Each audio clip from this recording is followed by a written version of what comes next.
মান ফটো খুব ভাইৰেল হৈ থাকে, যেনে ডিম্পু বৰুৱা, বিকাশ চেত্ৰী আৰু আছাম জেটৰ লাবুমণিৰ ফটো। এনেকুৱা কেইজনমান মানুহৰ ফটো খুব ভাইৰেল হৈ থাকে, আপোনালোকে চাগে দেখিছে ছ'চিয়েল মিডিয়াত। সেই ফটোবিলাক দেখাই পেলাই লিখে যে এওঁলোক এতিয়া ক'ত গ'ল।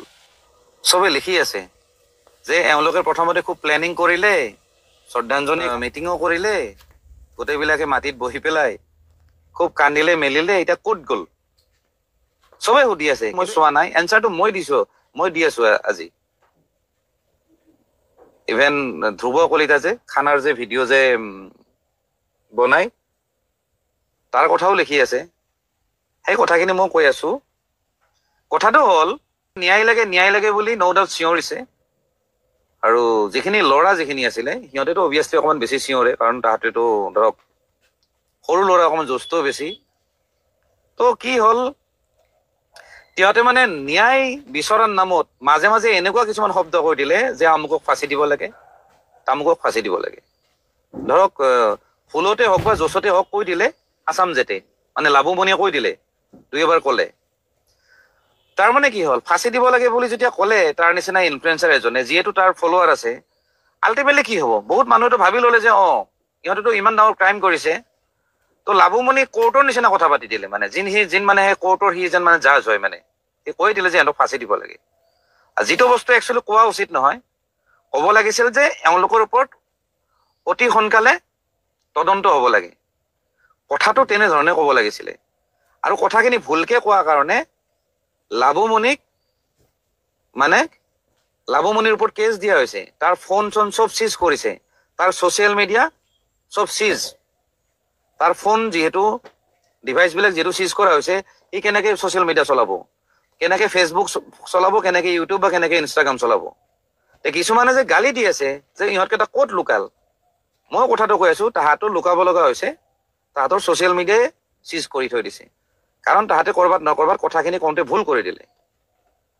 ঠিক তেনেকে মোৰ আৰু এজন ভাইটি আছে জেক হাজং বুলি, এই গামোচা মেন বুলি যে কৈছে, গামোচা মেন, তাৰ ওপৰতো নটিচ আহিল, কিয় বেচাৰাটো বেল ল'ব লগা হ'ল। সি বেল লৈছে শিলচৰ থানাত গৈ পেলাই। ছ'চিয়েল মিডিয়াই দি তাহাঁতে চলি থাকে, কিবা এটা কথা পাতি চলি থাকে, বা কণ্টেণ্টেদি বা কিবা প্ৰমোচন কৰি চলি থাকে। কিন্তু তাহাঁতে যদি এনেকে যদি লিগেল নটিচ আহে যদি থানাৰ পৰা বা ক'ৰবাৰ পৰা, অভিয়াছলি তাহাঁতে ভয় খাই যাব। তেনেকে মই 2-3জন মই জানো, যেনেকুৱা লাবুমণি, আছাম জেটৰ বা জেক হাজং, এনেকে কেইজন মানুহ যেতিয়া থানাই যেতিয়া ৱাৰ্ণিং দিলে বা তাহাঁতৰ ওপৰত কেছ বনি গ'ল, কোনোবাই বেল ল'লে, কোনোবাৰ মোবাইল চিজ কৰি দিলে, বাকীবিলাকে কি কৰিব? বাকীখিনি যিবিলাক ছোৱালীবিলাক সিদিনাখন বহি আছিল, অভিয়াছলি তাতে ভয় খাব।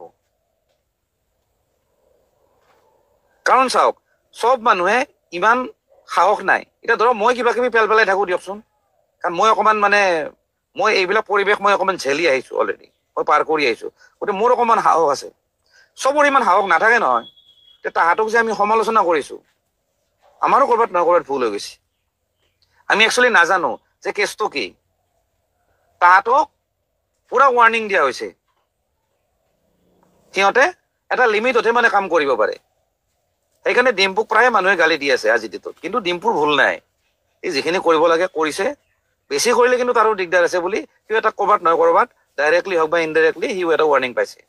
কাৰণ সেইখন মিটিঙত বহা কেইজনমানক অলৰেডি কেছ দিলে, ফচি গ'ল তাহাঁতি। গতিকে ইহঁতে কিয় কথা পাতিব? সেইকাৰণে আমি কিছুমান চাওক, ময়ো ছ'চিয়েল মিডিয়াত কথা পতা মানুহ, মই ৰিয়েল কথাখিনি কৈছো যে এই ল'ৰাকেইটা বা এই ছোৱালীখিনি কিয় মনে মনে আছে।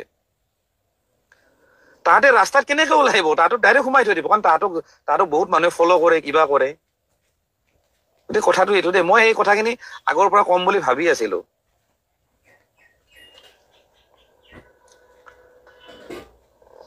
বিকাশ ডিম্পু টকা লোভী, কথাটো হয়নে ৰাইজ? এইবোৰ আৰু কিছুমান কথা ক'ব নাপায় দেই এনে যি টি। চাওক, ছ'চিয়েল মিডিয়া এটা বেলেগ বস্তু, চবে অকণমান ফলোৱাৰ্ছ বঢ়াব খোজে, বা চবে বিচাৰে যে মই ভিডিঅ' এটা দিলো অকণমান বহুত ভিউজ আহক, বহুত মানুহে চাওক, সেইটো চবেই বিচাৰে। গতিকে ডিম্পু আগৰ পৰা কাম কৰিছে, তাৰ বহুত ফলোৱাৰ হৈ গ'ল, মিলিয়ন ফলোৱাৰ হৈ গ'ল। গতিকে অভিয়াছলি তাক কিছুমান প্ৰতিষ্ঠানে বা অনুষ্ঠানে মাতে, কিছুমান দোকানে মাতে, কিছুমান কোম্পানীয়ে মাতে প্ৰমোচন কৰাৰ কাৰণে।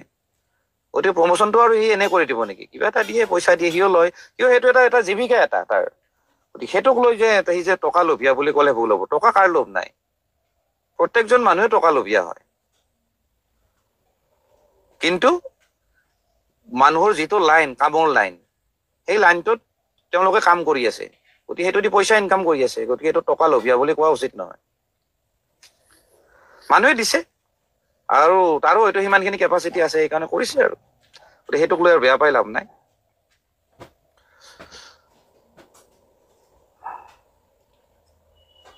গুৱাহাটী ৰিহেব চেণ্টাৰত থকা ছোৱালী এজনী কি ক'ব? নাই, মই গম পোৱা নাই দেই, মই ভিডিঅ'টো চোৱা নাই। আজি দেখিছো কিবা ৰিহেব চেণ্টাৰৰ ছোৱালী এজনীৰ। কোনে লিখিছে? PM পল্লৱীজ blog. লাভমণি দাৰ কথাখিনি গম পোৱা নাছিলো। আজি আপোনাৰ পৰা গম পালো, তেওঁৰ লগত কি হ'ল জানিবলৈ চেষ্টা কৰি আছিলো। তাকে মানে লাভমণি এতিয়া ক'ব গ'লে কোনো ছচিয়েল মিডিয়া ইউজ কৰিব নোৱাৰে। তাৰ গোটেইখিনি ডিভাইচ চিজ কৰা আছে। সি ক'ৰবাত লগ ইন কৰিব পাৰে, বেলেগ ডিভাইচ কিনি লগ ইন কৰিব পাৰে, কিন্তু আকৌ হয়তো পুলিচে হেৰি কৰিব, তাক এৰেষ্ট কৰিব। কাৰণ সি যিহেতু তাৰ এটা কেছ চলি আছে, সি আকৌ এইবিলাক ইউজ কৰিব নোৱাৰে নহয়। কিবা আৰু IT ছেকশ্যন কিবা এটা লগাই পেলাই সি আকৌ নহ'লে সি এৰেষ্ট হৈ যাব, জেল যাব। গতিকে আমি যে কিছুমান মানুহক এনে সমালোচনা কৰো নহয়, সেইটো কৰাটো ভুল। অকমান আমি চালি জাৰি চাব লাগে।